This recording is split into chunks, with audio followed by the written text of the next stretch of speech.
Ngoundiaye, qui est le ministre de l'Agriculture, de l'Équipement rural et de la souveraineté alimentaire du Sénégal. Monsieur le ministre.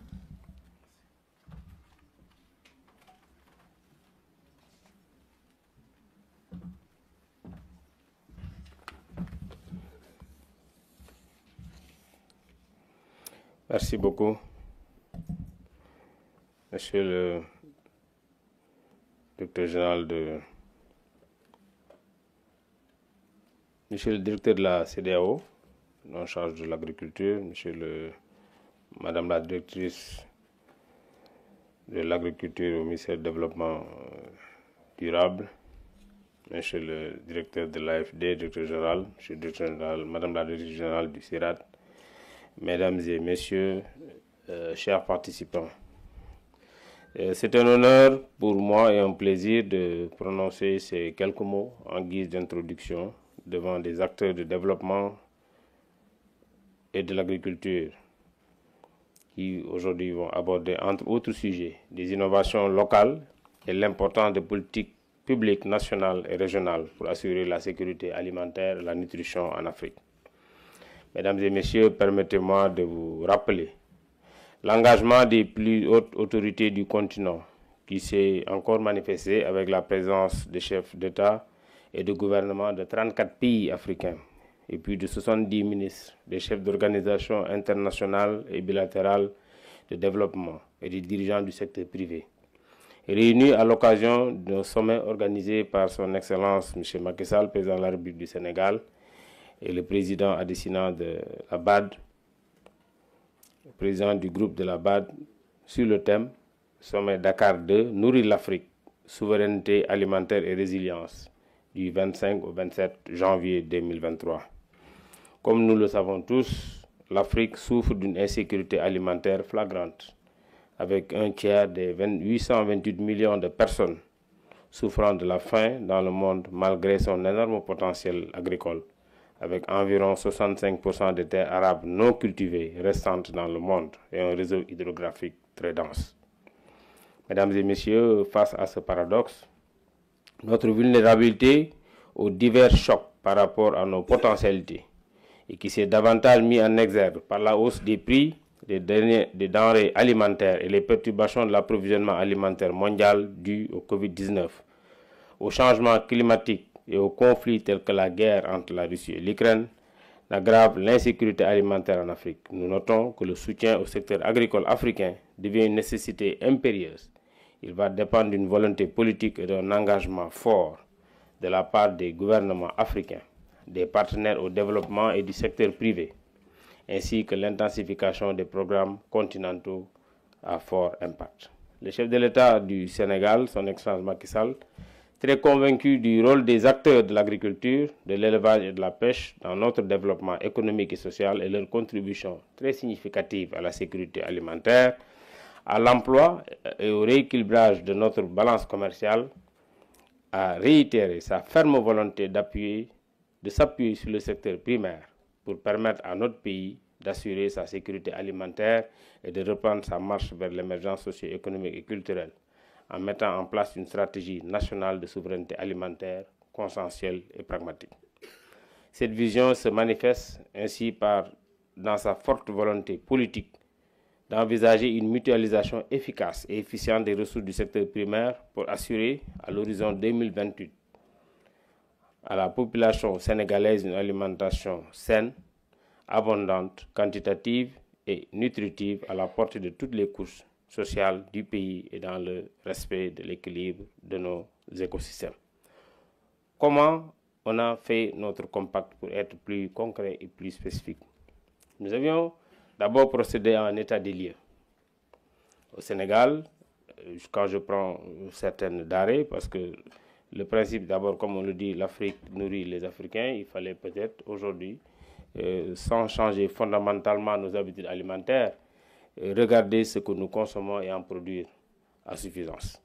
Nous avons fait l'état des lieux. Quand je prends le cas du Sénégal, tout le monde sait que le Sénégal aime bien le riz, nous en consommons beaucoup.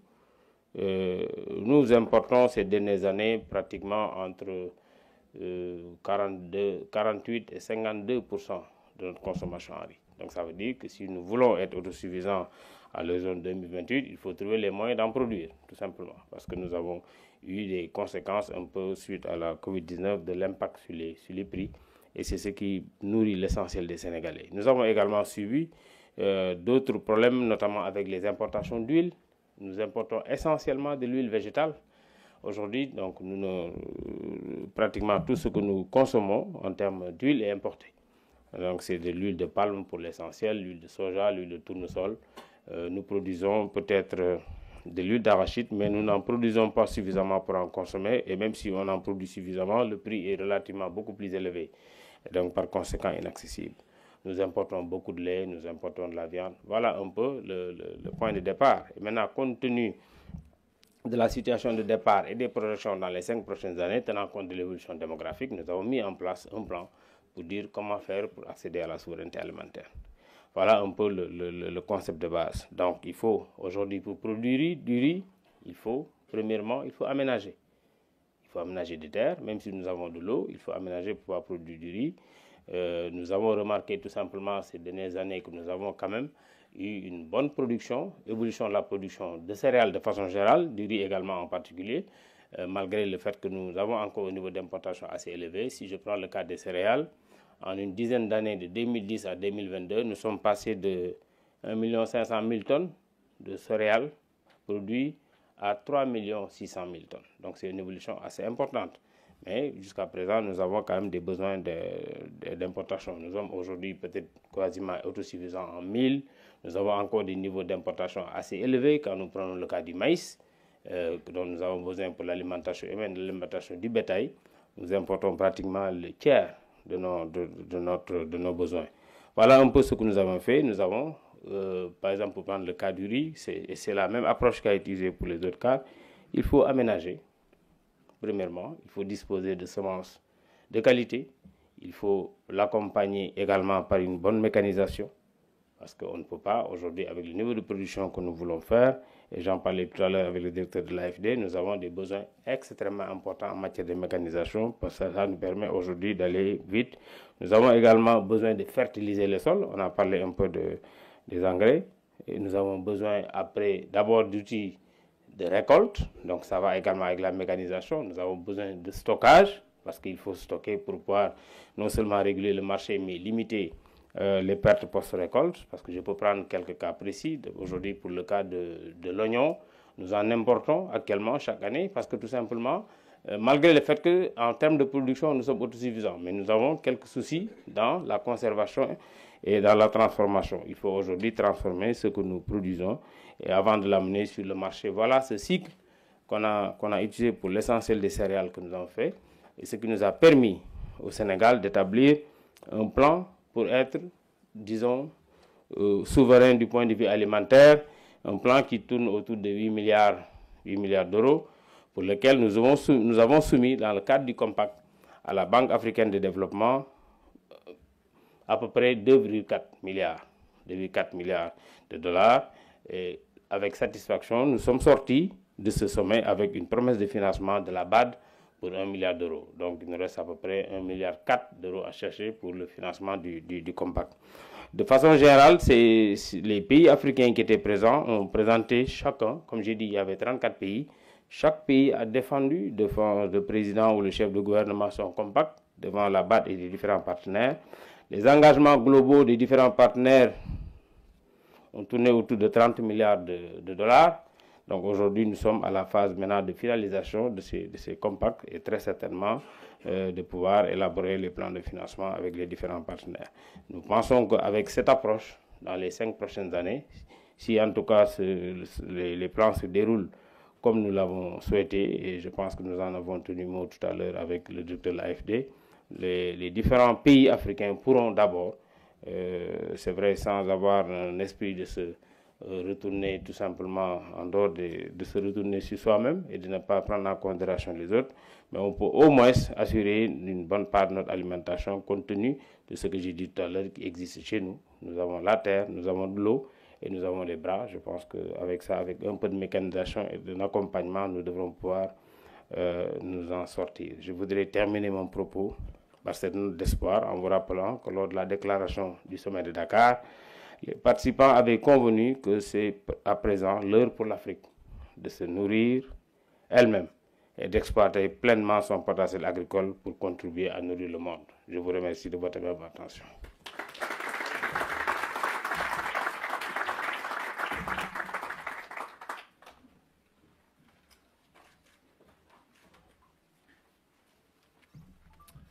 Aline Goundiaye, qui est le ministre de l'Agriculture, de l'Équipement rural et de la Souveraineté alimentaire du Sénégal. Monsieur le ministre.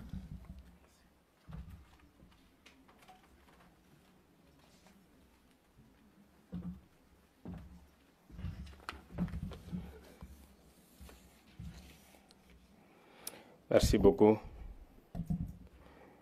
Monsieur le directeur général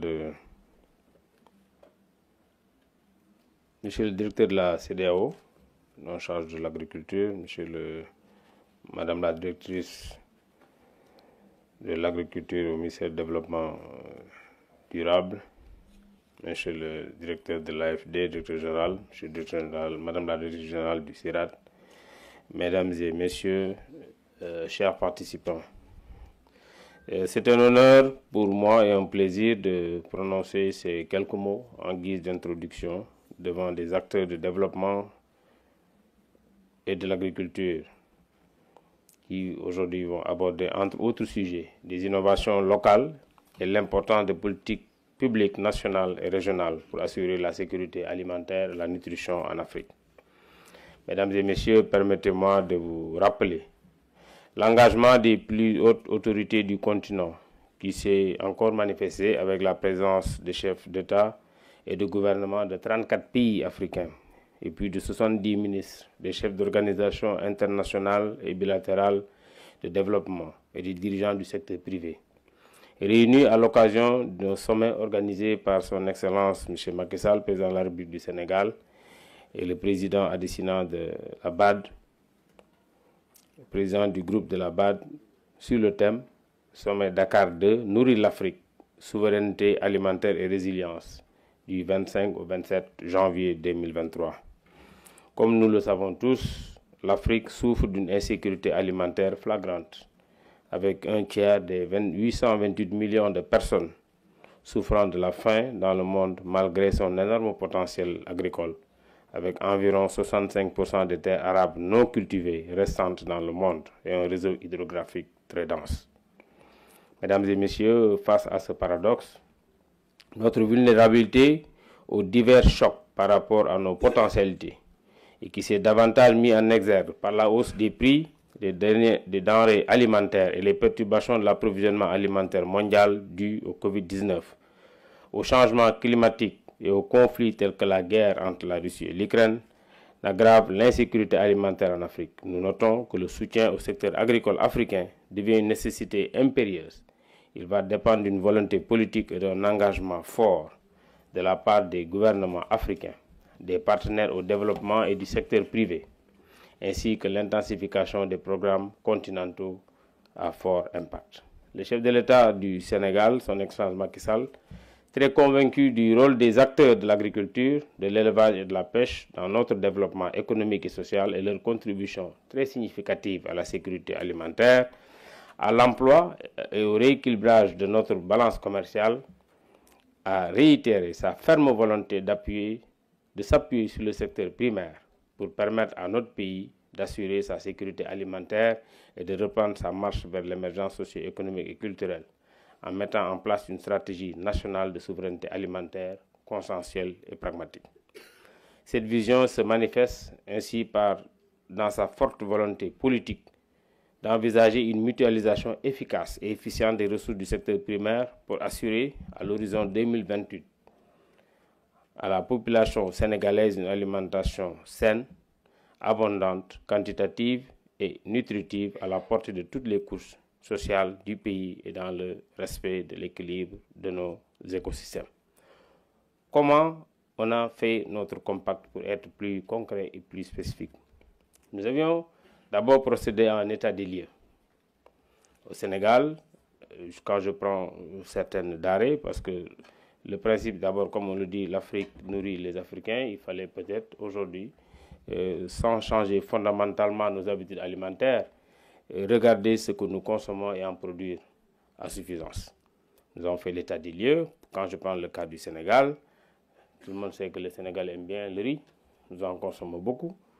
Nous importons ces dernières années pratiquement entre 48 et 52% de notre consommation en riz. Donc ça veut dire que si nous voulons être autosuffisants à l'horizon 2028, il faut trouver les moyens d'en produire, tout simplement. Parce que nous avons eu des conséquences un peu suite à la Covid-19 de l'impact sur les prix. Et c'est ce qui nourrit l'essentiel des Sénégalais. Nous avons également suivi d'autres problèmes, notamment avec les importations d'huile. Nous importons essentiellement de l'huile végétale. Aujourd'hui, donc, pratiquement tout ce que nous consommons en termes d'huile est importé.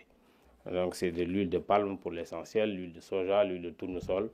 Nous produisons peut-être de l'huile d'arachide, mais nous n'en produisons pas suffisamment pour en consommer. Et même si on en produit suffisamment, le prix est relativement beaucoup plus élevé. Et donc, par conséquent, inaccessible. Nous importons beaucoup de lait, nous importons de la viande. Voilà un peu le point de départ. Et maintenant, compte tenu de la situation de départ et des projections dans les 5 prochaines années, tenant compte de l'évolution démographique, nous avons mis en place un plan pour dire comment faire pour accéder à la souveraineté alimentaire. Voilà un peu le concept de base. Donc, il faut aujourd'hui, pour produire du riz, premièrement, il faut aménager. Il faut aménager des terres, même si nous avons de l'eau, il faut aménager pour pouvoir produire du riz.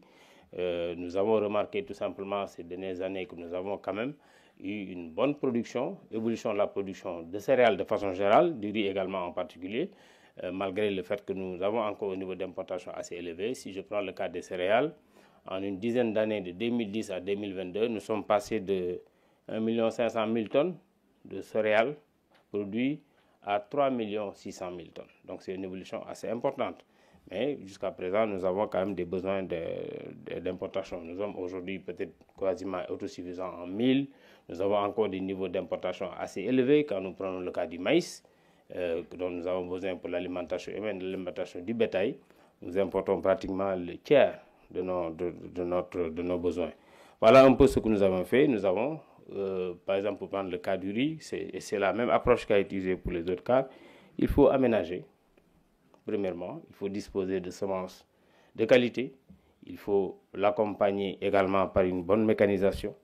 Parce qu'on ne peut pas, aujourd'hui, avec le niveau de production que nous voulons faire, et j'en parlais tout à l'heure avec le directeur de l'AFD, nous avons des besoins extrêmement importants en matière de mécanisation, parce que ça nous permet aujourd'hui d'aller vite. Nous avons également besoin de fertiliser le sol. On a parlé un peu des engrais. Et nous avons besoin, après, d'abord d'outils de récolte, donc ça va également avec la mécanisation. Nous avons besoin de stockage, parce qu'il faut stocker pour pouvoir non seulement réguler le marché, mais limiter les pertes post-récolte, parce que je peux prendre quelques cas précis. Aujourd'hui, pour le cas de l'oignon, nous en importons actuellement chaque année, parce que tout simplement, malgré le fait qu'en termes de production, nous sommes autosuffisants, mais nous avons quelques soucis dans la conservation et dans la transformation. Il faut aujourd'hui transformer ce que nous produisons et avant de l'amener sur le marché. Voilà ce cycle qu'on a utilisé pour l'essentiel des céréales que nous avons fait, et ce qui nous a permis au Sénégal d'établir un plan pour être, disons, souverain du point de vue alimentaire, un plan qui tourne autour de 8 milliards d'euros, pour lequel nous avons soumis, dans le cadre du compact, à la Banque africaine de développement, à peu près 2,4 milliards de dollars.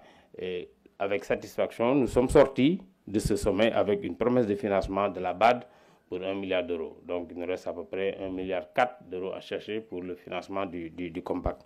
De façon générale, les pays africains qui étaient présents ont présenté chacun, comme j'ai dit, il y avait 34 pays.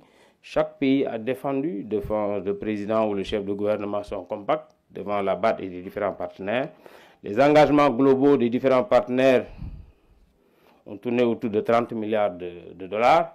Donc aujourd'hui, nous sommes à la phase maintenant de finalisation de ces compacts et très certainement de pouvoir élaborer les plans de financement avec les différents partenaires. Nous pensons qu'avec cette approche, dans les 5 prochaines années, si en tout cas les plans se déroulent comme nous l'avons souhaité, et je pense que nous en avons tenu mot tout à l'heure avec le directeur de l'AFD, les différents pays africains pourront d'abord, c'est vrai sans avoir un esprit de se retourner tout simplement en dehors de se retourner sur soi-même et de ne pas prendre en considération les autres, mais on peut au moins assurer une bonne part de notre alimentation compte tenu de ce que j'ai dit tout à l'heure qui existe chez nous. Nous avons la terre, nous avons de l'eau et nous avons les bras. Je pense qu'avec ça, avec un peu de mécanisation et d'un accompagnement, nous devrons pouvoir nous en sortir. Je voudrais terminer mon propos par cette note d'espoir en vous rappelant que lors de la déclaration du sommet de Dakar, les participants avaient convenu que c'est à présent l'heure pour l'Afrique de se nourrir elle-même et d'exploiter pleinement son potentiel agricole pour contribuer à nourrir le monde. Je vous remercie de votre attention.